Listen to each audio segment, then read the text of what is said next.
प्रतियोगी परीक्षाओं और सामान्य ज्ञान के लिए उपयोगी है। जलवायु का वर्गीकरण। प्रस्तावना। हमारी पृथ्वी पर विविध प्रकार की जलवायु पाई जाती है। कहीं बहुत गर्म, कहीं अत्यधिक ठंडी, तो कहीं वर्षा से भरपूर या अत्यंत शुष्क। ये भिन्नताएं केवल तापमान या वर्षा से नहीं, बल्कि भौगोलिक स्थिति, ऊंचाई, महासागरों, वनों और वायुमंडलीय स्थितियों जैसे अनेक कारकों से प्रभावित होती हैं। जलवायु का अध्ययन हमें न केवल पर्यावरण को समझने में सहायता करता है, बल्कि ये कृषि, उद्योग, जनसंख्या वितरण और जीवन शैली को भी गहराई से प्रभावित करता है। इसीलिए वैज्ञानिकों ने जलवायु के विभिन्न प्रकारों को वर्गीकृत करने का प्रयास किया है। इस शोध में हम जलवायु वर्गीकरण के प्रमुख सिद्धांतों, पद्धतियों और वैश्विक पैमानों को विस्तार से समझेंगे। 1. जलवायु और मौसम में अंतर। मौसम वह दैनिक या अल्पकालिक वायुमंडलीय स्थिति है जो कुछ घंटों या दिनों के लिए होती है। जलवायु क्लाइमेट दीर्घकालीन औसत मौसम की स्थिति को कहा जाता है, जो 30 वर्षों या उससे अधिक की अवधि का विश्लेषण होता है। 2. जलवायु वर्गीकरण की आवश्यकता।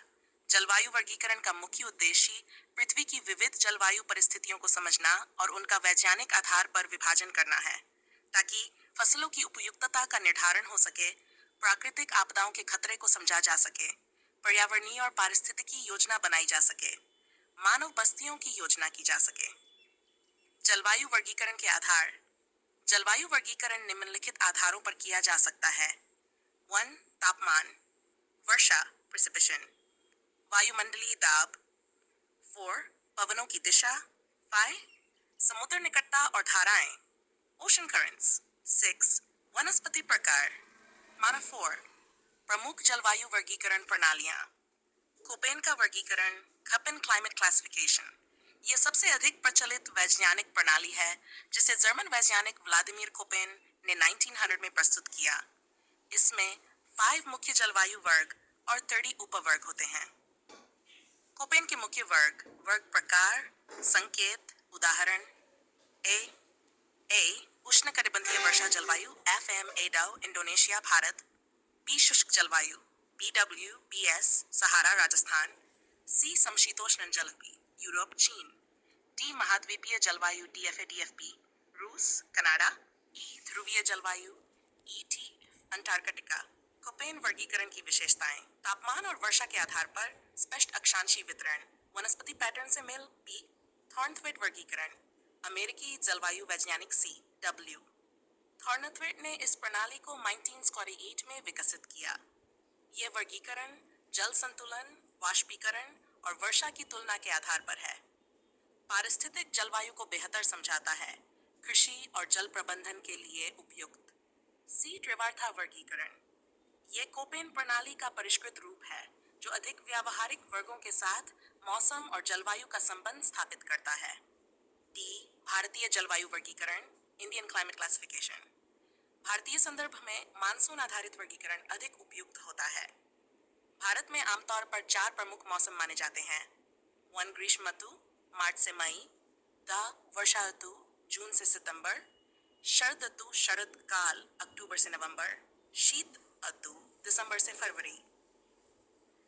विश्व की प्रमुख जलवायु प्रकार विशेष क्षेत्र। उष्णकटिबंधीय वर्षा, वर्ष भर गर्म और आर्द्र अमेजन। शुष्क मरुस्थलीय, अत्यधिक गर्म, न्यूनतम वर्षा सहारा थार भूमध्य रेखीय, गर्म शुष्क ग्रीष्म गीला शरद। Europe California. महाद्वीपीय, गर्मी और सर्दी में बड़ा अंतर। रूस कनाडा, अत्यंत ठंडी वर्षा न्यून अंटार्कटिका। 6. जलवायु परिवर्तन का प्रभाव। वर्तमान में जलवायु वर्गीकरण में एक नई चुनौती जलवायु परिवर्तन है। वैश्विक ताप वृद्धि, असामान्य मानसून, ध्रुवीय बर्फ का पिघलना जैसे कारण वर्गीकरण की स्थिरता को चुनौती देते हैं। 7. जलवायु वर्गीकरण और मानव जीवन। कृषि, कौन सी फसल कहाँ उपजाई जा सकती है? बस्तियां, घनी बस्ती वर्षा और जल उपलब्धता पर निर्भर करती है। स्वास्थ्य, रोगों का वितरण उष्णकटिबंधीय क्षेत्रों में मलेरिया अधिक। आर्थिक गतिविधियां, व्यापार, उद्योग, पर्यटन। 8. भारत में जलवायु के प्रकार। भारत जैसे विशाल देश में विविध जलवायु पाई जाती है। क्षेत्र जलवायु प्रकार। उत्तर पश्चिम शुष्क मरुस्थलीय, हिमालय पर्वतीय जलवायु। दक्षिण पश्चिम मानसूनी वर्षा जलवायु, तटीय क्षेत्र उष्णकटिबंधीय। निष्कर्ष, जलवायु का वर्गीकरण केवल भौगोलिक अध्ययन का अंग नहीं, बल्कि ये जीवन के अनेक क्षेत्रों से जुड़ा विषय है। चाहे वह कृषि हो या पर्यटन, वनस्पति हो या जनसंख्या वितरण, जलवायु पर इन सभी का गहरा प्रभाव पड़ता है। कोपेन और अन्य वैज्ञानिक वर्गीकरण हमें एक व्यवस्थित दृष्टिकोण प्रदान करते हैं, जिससे हम पर्यावरण को बेहतर तरीके से समझ सकते हैं और जलवायु परिवर्तन जैसे संकटों का